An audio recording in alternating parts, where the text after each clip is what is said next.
Buklod ng pag-ibig tayo ay sumamba sa pagkakaisa, purit siyang aba. Purihin at ating sambahin ang Diyos ng pag-ibig, nagmamahal sa atin. Buklod ng pag-ibig tayo ay sumamba sa pagkakaisa, purihin siyang aba. Sa ngalan ng Ama at ng Anak at ng Espiritu Santo, Amen. sumainyo ang Panginoon. At sumayo rin. Ipagpatuloy po natin ang ating pagkasyam para sa kapistahan ng Mahal na Birhen ng Lazaret. Upang tayo maging marapat sa misang ito, halina't magsisimuna sa ating mga kasalanan. Tayo pong lahat, inaamin ko sa makapangyarihang Diyos at sa inyo mga kapatid, na lubha akong nagkasala sa isip, sa salita at sa gawa, at sa aking pagkukulang.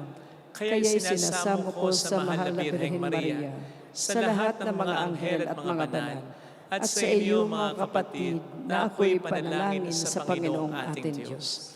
Kaawaan tayo na mapagmahal na Diyos, patawarin sa ating mga sala at patnubayan hanggang sa buhay na walang hanggan. Amen. Panginoon, kaawaan mo kami. Panginoon, kaawaan mo kami. Kristo, kaawaan mo kami. Kristo, kaawaan mo kami. Panginoon, kaawaan mo kami. Panginoon, kaawaan mo kami. Iyuko natin ang ating ulo, manalangin tayo. Ama naming makapangyarihan, patawarin mo ang aming mga utang sapagat kami hindi makababayad ng lubusan, kaya't makaligtas nawa kaming tanan, pakundangan sa pagdalangin ng Mahal na Birheng Ina ng Diyos para sa aming kabutihan sa pamamagitan ni Jesucristo kasama ang Espiritu Santo magpasa walang hanggan. Amen. Ang salita ng Diyos mula sa sulat ni Apostol San Pablo sa mga taga-Korinto. Mga kapatid, alam nating may kaalaman tayong lahat. Ang gayong kaalaman ay nagbubunsod sa tao upang magpalalo, ngunit ang pag-ibig ay nakapagpapatibay. Ang nag-aakalang may nalalaman siya ay hindi pa nakakaalam ng dapat niyang malaman. Ngunit kilala ng Diyos ang umiibig sa Kanya. Tungkol nga sa pagkaing inihandog sa Diyos-Diyosan, alam nating walang kabuluhan ang mga Diyos-Diyosan at iisa lamang ang Diyos. Bagamat may sinasabing mga Diyos sa langit o sa lupa, ay maraming tinatawag na mga Diyos at mga Panginoon. Sa ganang akin ay iisa lamang ang Diyos, ang Ama na lumikha ng lahat ng bagay at tayo'y nabubuhay para sa Kanya. Iisa ang Panginoon, si Jesucristo, at sa pamamagitan niya'y nilikha ang lahat ng bagay at sa pamamagitan din niya'y nabubuhay tayo. Subalit hindi lahat ay nakaaalam nito. May ilang nahirati sa pagsamba sa Diyos-Diyosan, kaya't hanggang ngayon, kapag kumakain sila ng ganitong pagkain, ang akala nila'y handog pa rin sa Diyos-Diyosan ang kanilang kinakain. palibhasay kulang ang kanilang kaalaman, nababagabag ang kanilang kalooban sa pag-aakalang sila'y nagkakasala. Kaya't dahil sa inyong kaalaman ay napapahamak ang kapatid ninyong mahina pa at naging dahilan din ng kamatayan ni Kristo. Sa ngayon, nagkakasala kayo kay Kristo sapagkat ibinunsod ninyo sa pagkakasala ang iyong kapatid at itinanim sa kanyang isipan ang maling paniniwala. Kaya't kung dahil sa pagkain ay magkakasala ang aking kapatid, hindi na ako kakain ng karne upang di siya magkasala. Ang salita ng Diyos. Salamat sa Diyos. Puon ako ay samahan sa buhay na walang hanggan. Puon ako ay samahan sa buhay na walang hanggan. Ako'y iyong siniyasat, batid mo ang aking buhay. Ang lahat kong lihim, puon, ay tiyak mong nalalaman. Ang Puon, lahat ng gawain ko sa iyo ay hindi lingid. Kahit ikaw ay malaya, batid mo ang aking isip. Ako'y iyong nakikita, gumagawa o hindi man, ang lahat ng gawain ko'y pawang iyong nalalaman. puon ako ay samahan sa buhay na walang hanggan. Ang anumang aking sangkap, ikaw, O Diyos, ang lumikha. Sa tiyan ng aking inay, hinugis mo akong bata. Pinupuri kita, O Diyos, marapat kang katakutan. Ang lahat ng gawain mo ay kahanga-hangang tunay. Puon ako ay samahan sa buhay na walang hanggan. O Diyos, ako'y siyasatin, alamin ang aking isip. Subukin mo ako ngayon kung ano ang aking nais. Kung ako ay hindi tapat, ito'y iyong nababatid. Sa buhay na walang hanggan, samahan mo at ihatid. Puon ako ay samahan sa buhay na walang hanggan.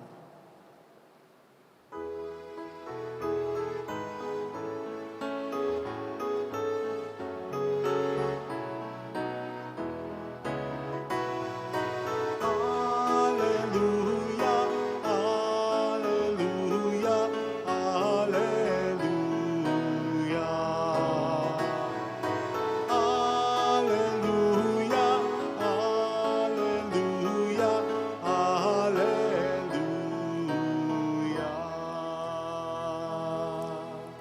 Sumainyo ang Panginoon. At sumaiyo rin. Ang mabuting balita ng Panginoon ayon kay San Lucas. Papuri sa iyo, Panginoon. Noong panahong iyon, sinabi ni Jesus sa kaniyang mga alagad, "Sinasabi ko sa inyo, mga nakikinig, ibigin ninyo ang inyong mga kaaway, gawan ninyo ng mabuti ang napupuot sa inyo, pagpalain ninyo ang mga sumusumpa sa inyo, idalangin ninyo ang umaapis sa inyo. Kapag sinampal ka sa isang pisngi, iharap mo pa rin ang kabila.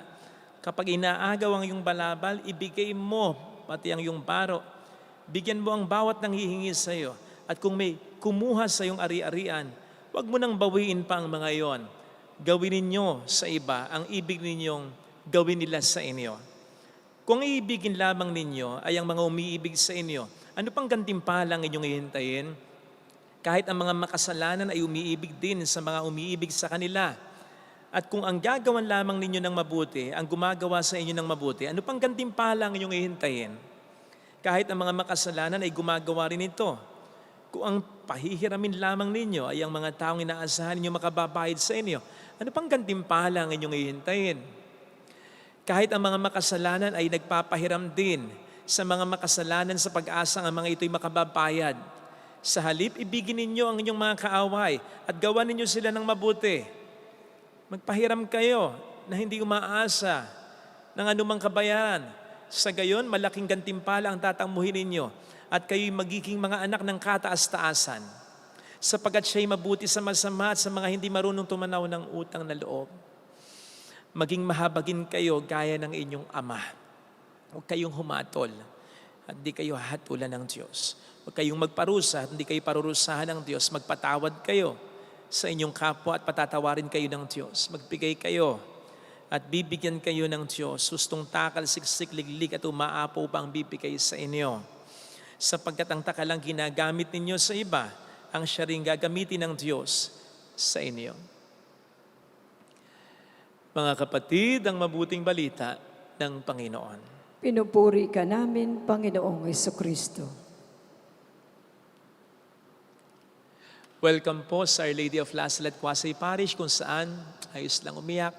Sasamahan tayo ng mahal na ina sa pag-iyak at sa pagdarasal upang maging maayos ang lahat. Narinig po natin sa ating binasang Ebanghelyo ang isa sa sigurong pinakamahirap na utos ng ating Panginoong Hesukristo. Ang mahalin daw natin ang ating kaaway. Inelaborate pa ha. Gawan daw natin ng mabuti. Pagdasal daw natin. Pagpalain daw natin. Etc. Hindi ko na itutuloy sapagkat bukod naman sa narinig nyo na rin, baka mas lalong bumigat ang loob natin kung ito'y seryosong tatanggapin natin. But then, may choice ba naman tayo na hindi ito seryosong tanggapin, literal na tanggapin? Ang nagsasabi nito ay ang Panginoon natin, na hindi man natin concern ngayon. I mean, wala man tayong kaaway ngayon. Magiging concern din natin ito balang araw, sapagkat may mananakit, may magpapaiyak, may mga argabyado rin sa atin, may aaway din sa atin pagdating ng panahon. No wonder, madalas kapag ini-interpret natin ito, kahit na ako, minsan sa mga sermon ko dati, wina-water down natin, pinagagaan natin ito para masunod natin kahit papaano. Halimbawa, sinasabi natin, lang sinasabi ng Panginoon dito, na pagmamahal natin sa kaaway natin, ay yung maghangad lang tayo ng maganda para sa Kanya. Maging civil, at least tayo sa Kanya. Huwag tayong gumante. Yun na yun. Yun ang interpretasyon natin dito. Sinasabi natin madalas na hindi na hinihingi ng Panginoon dito na makaramdam din tayo ng maganda sa kanila, na parang nararamdaman natin sa mga taong kamahal-mahal para sa atin. So it's more of an action thing, not a good feeling towards our enemies. Mas madali nga naman yun. Yung maghangad lang tayo ng maganda para sa kanila, wag na lang tayong gumanti para sa kanila, kesa yung kombinasyon pa ng dalawa, yung maghahangad na nga tayo ng maganda sa kanila at ito yung manggagaling pa sa isang pusong nakakaramdam din talaga ng pagmamahal ng maganda sa kanila. That's too much for us. Imposible na yon. Matindi na yon. Pero ang tanong, ito nga ba talaga ang gusto ng Panginoon? Yung sarili nating interpretasyon. Yung bang sarili nating interpretasyon na ito'y pinapagaan natin, winawater down natin, yun ba talaga ang interpretasyon ng layunin ng Panginoon? Parang hindi. In the first place, ganito ba para sa atin ng Panginoon? Remember that we were God's enemies. Tayo mga kaaway ng Diyos. Inaway natin ng Diyos dahil sa ating mga kasalanan. Romans 5:10. Pero tinanggap niya tayong muli bilang kanyang mga kaibigan sa pamamagitan ng kamatayan ng ating Panginoong Hesus. And remember that when God accepts us as His friends, despite being His enemies before because of our sins, God isn't like, sige, itinuturing ko uli kayong mga kaibigan sa kabila ng kasalanan niyo sa akin, pero hindi ko na kayo pagkakatiwalaan, hindi na tayo masyadong close. May nabago na. Hindi ko na kayo i-bless. Wala na akong nararamdamang pagmamahal sa inyo. Magiging civil na lang ako sa inyo. Sige. Okay lang, hindi ko kayo parurusahan. Natawad ko na kayo. Pero nagbago na rin ako sa inyo. Hindi ganun ang Diyos. Kahit na tayo nagkasala, tinatanggap niya ulit tayo bilang mga kaibigan na parang hindi tayo nagkaroon ng kasalanan. Kapag tayo humihingi sa Kanya ng kapatawaran ng may kababaan ng kalooban, hindi lang siya naghahangad ng maganda sa atin, nakararamdam pa rin siya ng maganda para sa atin. Mahal pa rin niya tayo. Hindi yun nagbabago. Kaya ito rin palagay ko, mahirap ang tanggapin, mahirap ang lunukin. Ang ine-expect at inuutos ng Panginoon sa atin, nang turuan niya tayong magdasal, na mayroong mga salitang, ito ang ating sasabihin, patawarin mo kami sa aming mga sala, gaya ng pagpapatawad namin sa mga nagkakasala sa amin. Ang ibig sabihin nun ay, kung papaanong pinatatawad mo kami sa aming mga kasalanan na kapag katapos namin magkasala at magsisi, hindi lang nakakaramdam ka ng maganda sa amin, kundi nanunumbalik pa rin, hindi pa rin nagbabago actually yung pagmamahal mo sa amin. Ganun din dapat ang gawin namin sa mga taong nagkakasala sa amin, na hindi lang kami maghangad ng maganda, kundi patuloy pa rin kaming magmahal at makaramdam ng maganda. Kaya siguro inilagay ng Diyos yun sa panalangin para maging maliwanag sa atin at upang ang lahat ay maihingi nga ng tulong natin sa Kanya sa pamamagitan ng panalangin. Kasi alam niya na talagang tayo mahihirapan itong gawin. I'm sorry kung nabuzzer kayo, lalo na kung may mga kaaway kayo. Ako rin eh. Hindi naman ako nangaaway, pero may mga nangaaway sa akin. Pero alam nyo, yung attitude ko na hindi ako gagante, civil na lang tayo, pagdadarsal na lang din kita. Akala ko okay na eh. Akala ko ayos na eh. Masama ba yun? Hindi, mabuti na yun eh.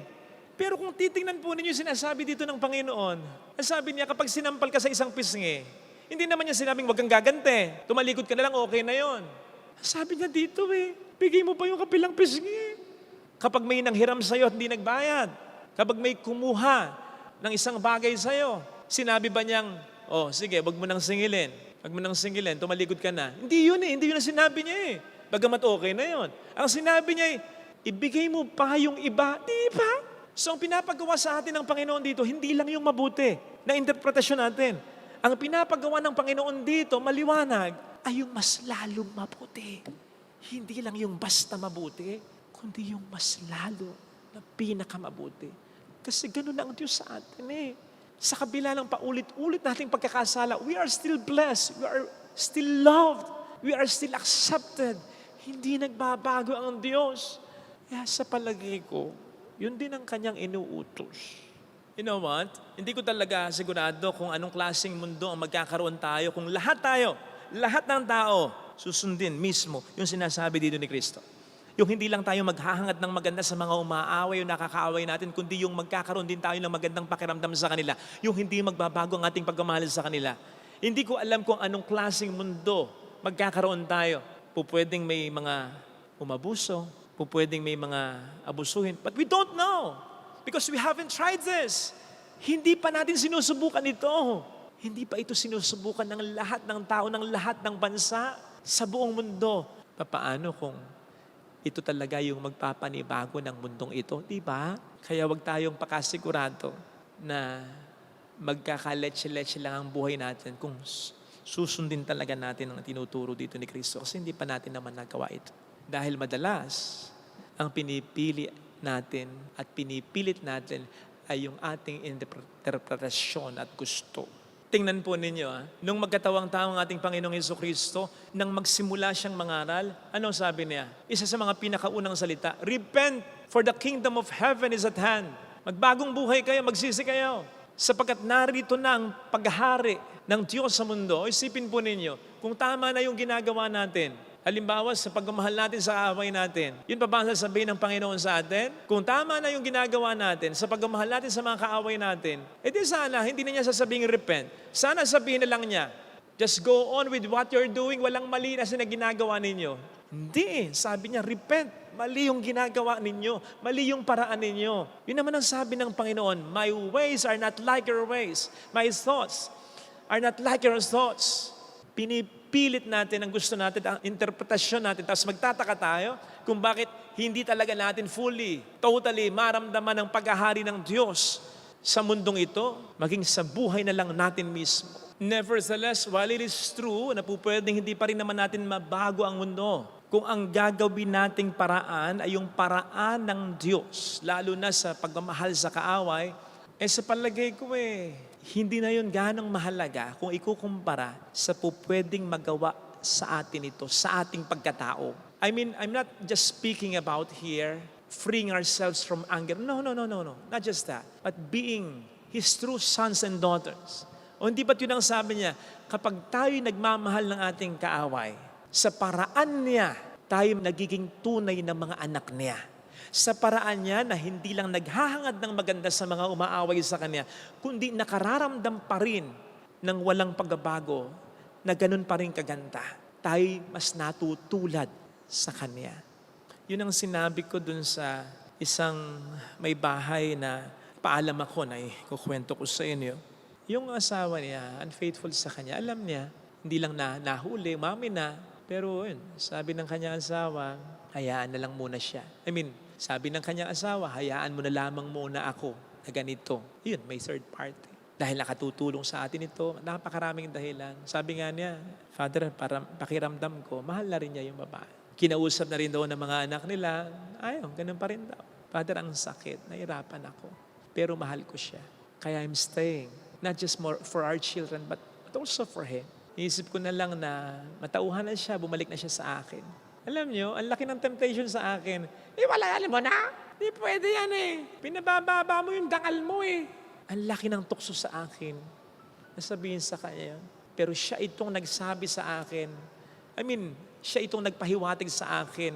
Ang Diyos, sa pamamagitan niya, siyang nagpahiwatig sa akin, Father Fidel, yung gusto ko, yung utos ko ang ginagawa niya. Huwag mo siyang utusan ng taliwas sa intensyon ko. Yung utos kong mahalin niya, ang asawa niyang umaaway sa kanya, sa kabila ng matinding ginagawa sa kanya, yung hindi pa rin siya magbago sa mister niya, yun ang utos ko. Huwag mong panghimasukan ang utos ko. Totoo na konsensya ako Kung minsan sinasabi natin, hindi ako ganyan, hindi ako Diyos. Bakit? Ayaw ba nating maging katulad ng Diyos? Isa pa, hindi man magbago yung asawa nung misis na yon. Ano nawala sa kanya? Sige nga. May nawala ba sa kanya? Nasabihin mo ba talagang tanga siya?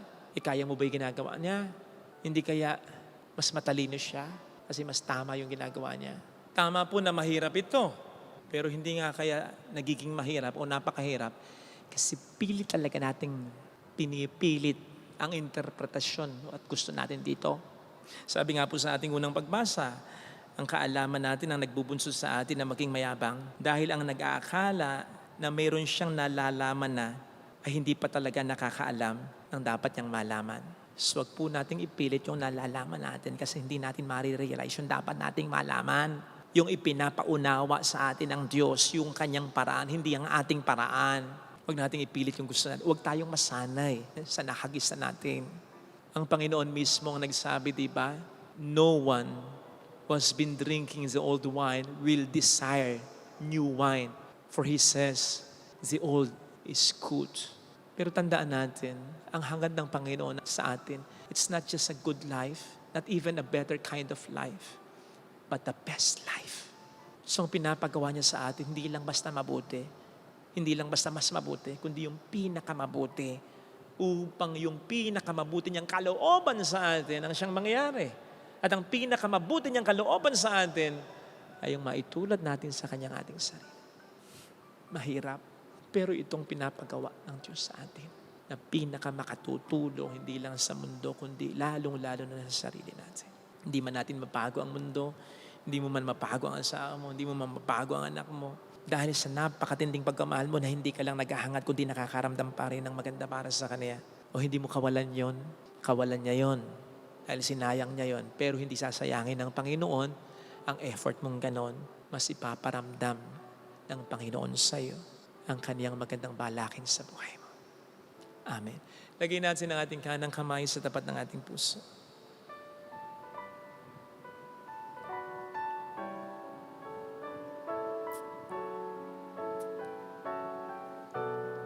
Awitin natin. Alam kong may magagawa ang Diyos.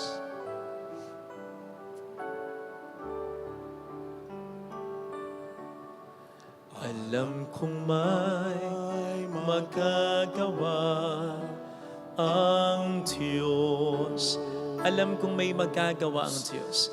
Alam kong may magagawa ang Diyos. Kung ako'y magtatapat, Kung ako'y magtatapat, sa Kanya'y maglilingkod, sa Kanya'y maglilingkod, alam kong may magagawa ang Diyos. alam kong may Hindi ako magtutuwa. magagawa ang Diyos. Alam kong diringgin ng Diyos ang samuko. Alam kong di Sapagkat mahal niya ako. ng Diyos ang samo ko. Alam kong diringgin ng Diyos ang samuko. Alam kong diringgin ng Diyos ang samo ko. Kung ako'y magtatapat, Kung ako'y magtatapat, sa Kanya'y maglilingkod, sa Kanya'y maglilingkod, alam kong diringkin ng Diyos ang samo ko. diringgin ng Diyos Pikit natin ang ating mga mata. samo ko. Panginoon, napakahirap ng hinihiling mo. Pero dahil sa sinabi mo, pipilitin ko, gagawin ko. Yung pagpilit sa sarili na unti-unti. Pero I really strive to obey you. Tulungan mo lang po ako.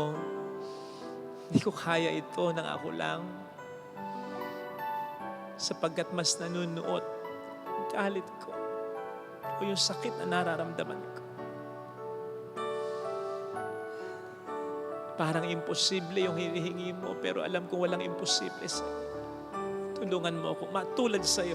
Hallelujah! Tutulungan mo akong magpatawad na tulad mo. Hallelujah! Pasalamatan siya. Hindi kanya sinasaktan. Hindi niya tayo pinapahirapan. Gusto lang niyang mas matulad tayo sa Kanya. Mas maging sagad ang ating kabanalan. Mas maging totoo ang ating pagpapakabuti. Pinakamahirap na utos. Pero tayo ay mas matutulad sa Diyos. Mayroong magandang mangyayari sa iyo kapag nagpatawad ka at tulad ng pagpapatawad ng Diyos. Eh kung abusuhin ako, Father, inabuso naman din ng Diyos. Wala tayong magagawa. Yun ang Kanyang utos sa atin.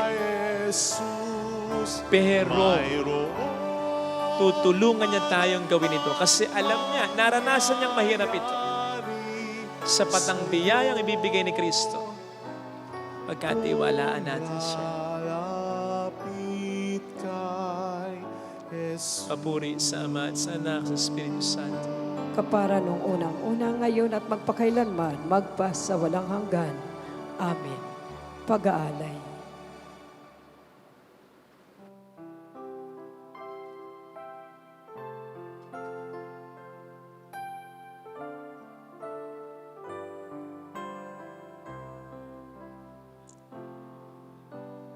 Ang aming pag-aalay nangalakad tinapay,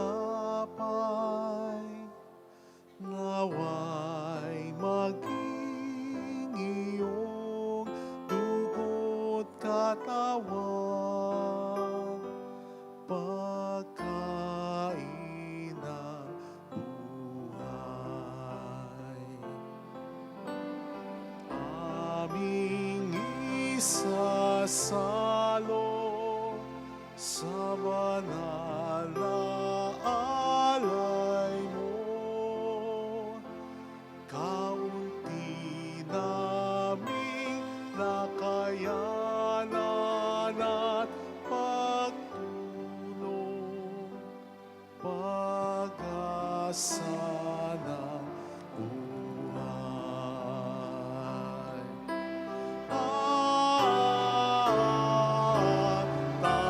Tanggapin ang alay, O Ama, kalugdan mo,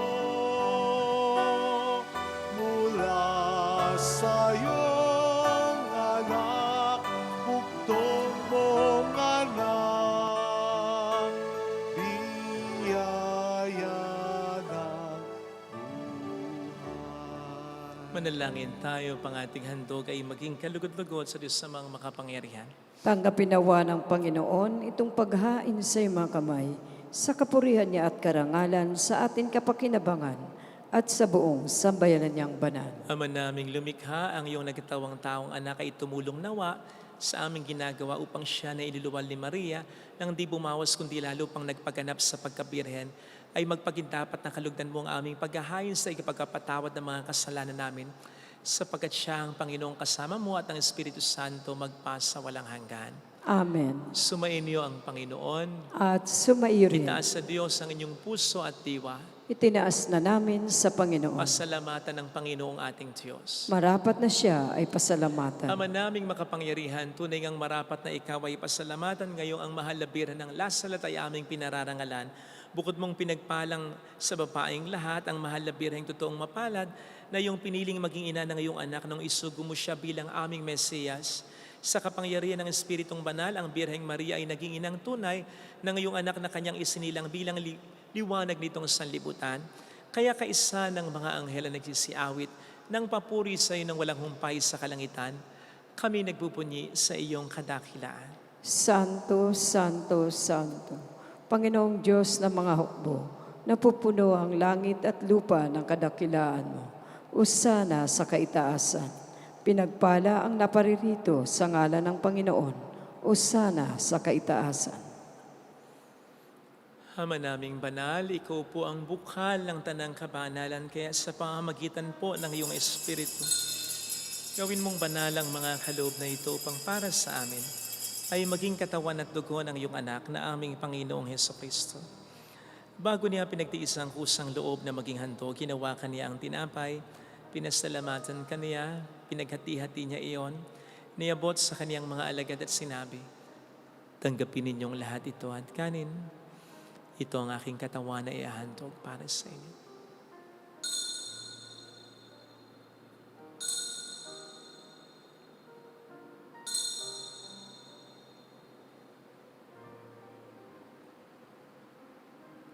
Ngayon din naman nang matapos ang hapunan, ninawakan niya ang kalis, muli kaniyang pinasalamatan.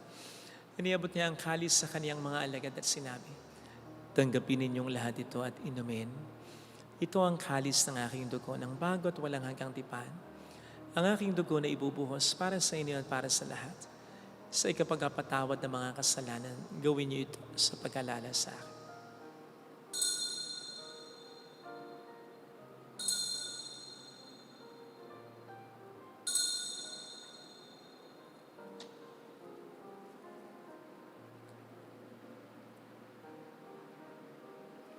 Ipagbunyi natin ang misteryo ng ating pananampalataya. Si Kristo'y namatay, si Kristo'y nabuhay, si Kristo'y babalik sa wakas ng panahon. Ama, ginagawa namin ngayon ang pag-alaala sa pagkamatay at muling pagkabuhay ng iyong anak, kaya inialay namin sa iyong tinapay ng buhay at ang kalis ng kaligtasan.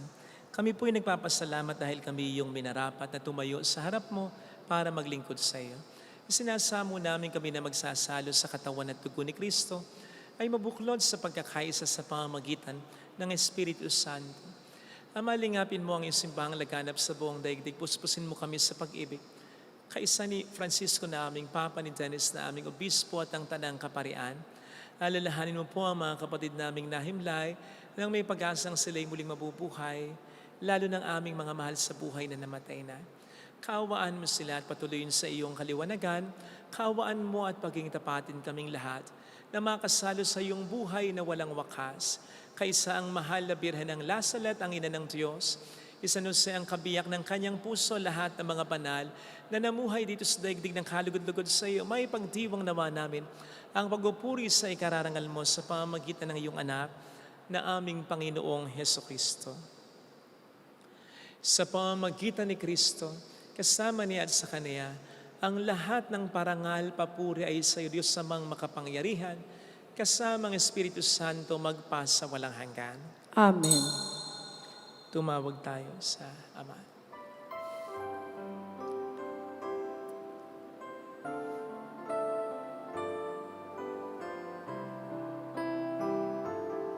Ama namin, sumasalangit ka. Sambahin ang ngalan mo, mapasa amin ang kaharian mo, sundin ang loob mo dito sa lupa para nang sa langit. Bigyan mo kami ngayon ng aming kakanin sa araw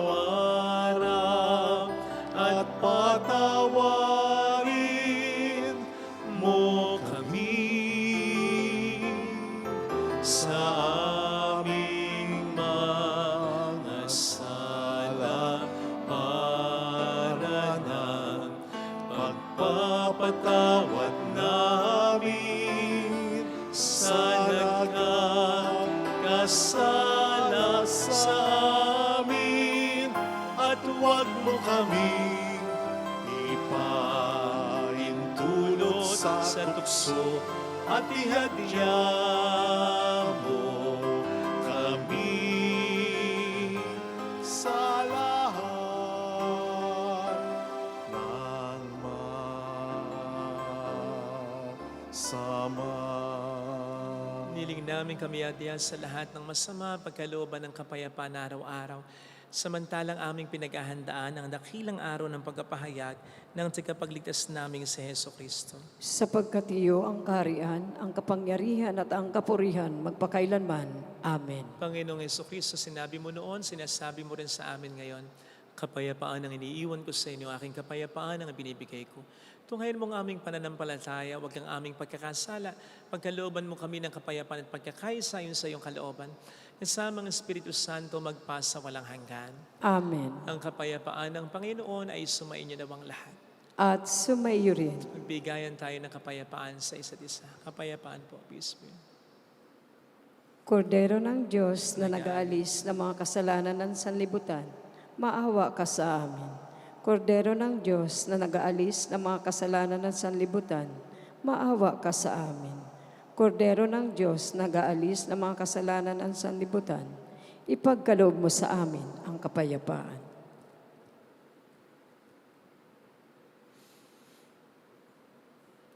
Narito sa harap natin ng Panginoon ang ating buhay at kaligtasan. Mapalad tayong inaanyayahan. Panginoon, hindi ako karapat-dapat na magpatuloy sa iyo, ngunit sa isang salita mo lamang ay gagaling na ako.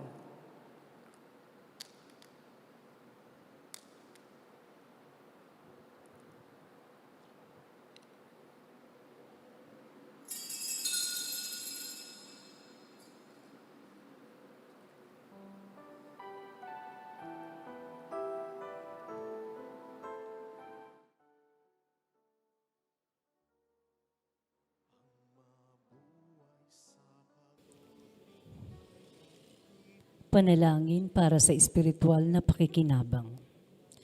Panginoong Hesus, ako ay naniniwala na ikaw ay nasa kabanal-banalang sakramento. Iniibig kita ng higit sa lahat at ninanasa kong tanggapin ka sa aking kaluluwa. Sapagkat sa mga sandaling ito, hindi kita matatanggap sa sakramento. Tumuloy ka sa espiritu sa aking puso. Niyayakap kita na parabang naririto ka na. Inaalay ko ng buong buo ang aking sarili sa iyo. Huwag mong hayaang mawalay ako sa iyo. Amen. Yaman ay mabuhay sa pag-ibig.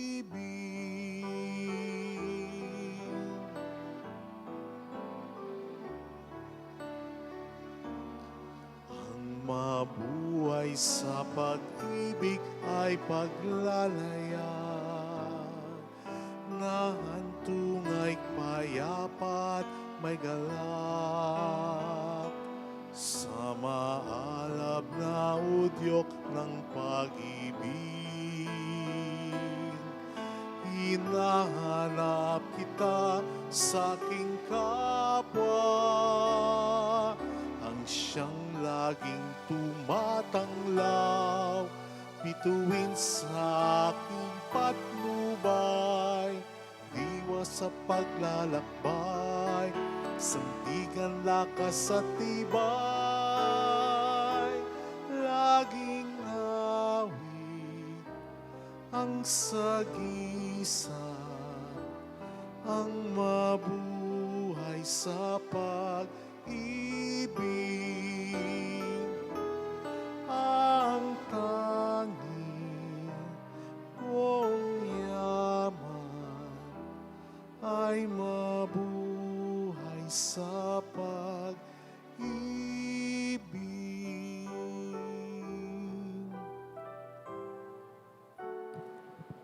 Manalangin tayo. Ama naming mapagmahal, sa pag-asalo namin sa banal na pakikinabang, ang iyong kagandahang loob ay aming hinihiling upang ang pagpaparangal namin sa mahal na birhen at pagtulad namin sa Kanya ay magpagindapat na aming paglingkuran ng pagganap sa kaloobong kaligtasan sa pamamagitan ni Jesucristo, kasama ng Espiritu Santo magpasa walang hanggan. Amen. Holy God, Holy Mighty One, Holy Immortal One. Have mercy on us and on the whole world. Holy God, Holy Mighty One, Holy Immortal One. Have mercy on us and on the whole world. Holy God, Holy Mighty One, Holy Immortal One.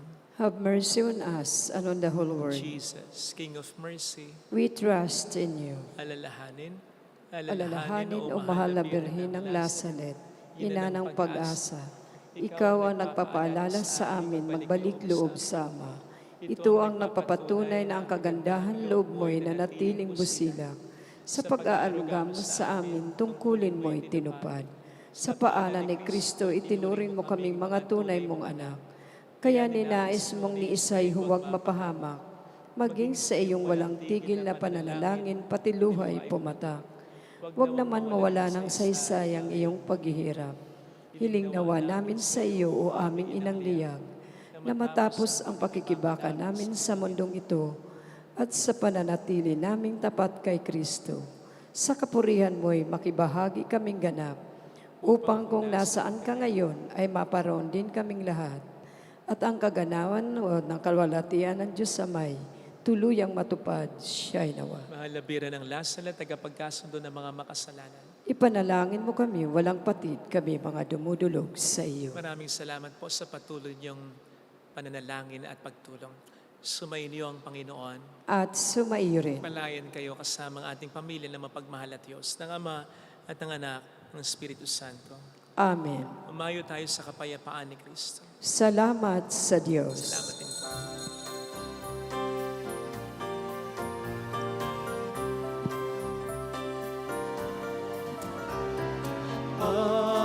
aming iniaalay ang pag-ibig na walang kapantay. O kay sarap mabuhay kung may nagmamahal, pagmamahal na tunay at laging dalisay. Ang Birhen kong umibig ay walang sintamis, pagsintang sakralinis sa iyo hanggang langit. O Birhen, Birheng mahal, sa awit at sa dasal, aming iniaalay ang pag-ibig na walang kapalit.